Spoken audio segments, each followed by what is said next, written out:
आम का सीजन चला गया, लेकिन अभी भी हमारी वीडियोज में आम का सीजन चल ही रहा है। आज श्रीमती जी आम की पूरी ट्रे निकालकर मेरे हाथ में पकड़ा देती है और साथ में गोंद कतीरा, सब्जा सीड्स और गर्म करके ठंडा किया हुआ दूध भी पकड़ा देती है और बोलती है मैं घर के बाकी कामकाज निपटाती हूँ, आप इसका पिताजी के लिए बढ़िया सा मैंगो शेक बना दो। और फिर मैं सोचता हूँ आम तो काफी है, क्यों ना आज सबके लिए ही बढ़िया सा मैंगो शेक बनाया जाए। तो मैं फटाफट से जुट जाता हूँ मैंगो शेक बनाने में। सबसे पहले 5 से 6 आम लेकर उनकी बढ़िया से धुलाई करने के बाद उनका पल्प निकाल कर मिक्सी के जार में डाल देता हूँ और ऊपर से 2 केले छिलकर वो भी डाल देता हूँ। और फिर 2 चम्मच गोंद कतीरा, सब्जा सीड्स, गर्म करके ठंडा किया हुआ 1 गिलास दूध और चीनी की जगह खजूर, थोड़ा केसर और आधा चम्मच इलायची पाउडर डालकर मिक्सी ऑन कर देता हूँ। अरे हाँ, आइस क्यूब डालना तो भूल ही जाता हूँ, तो लास्ट में ऊपर से वो भी डाल देता हूँ और मात्र 50 से 60 सेकंड में बनकर रेडी हो जाता है ठंडा ठंडा कूल पौष्टिक, स्वादिष्ट और हेल्दी मैंगो शेक। और फिर गिलासों में सर्व करने के बाद ऊपर से ड्राई फ्रूट डालकर आम के छोटे छोटे कटे हुए पीसेस भी डाल देता हूँ, जिससे मैंगो शेक में 4 चांद लग जाते हैं और अब पीने के लिए बिल्कुल रेडी हो जाता है ठंडा ठंडा कूल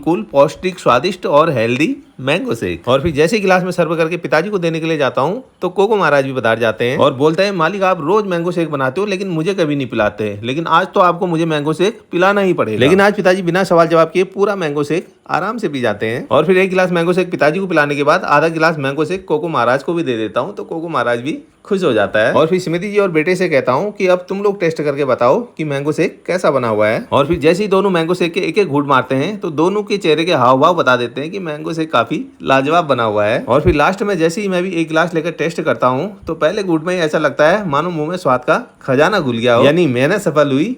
राधे राधे।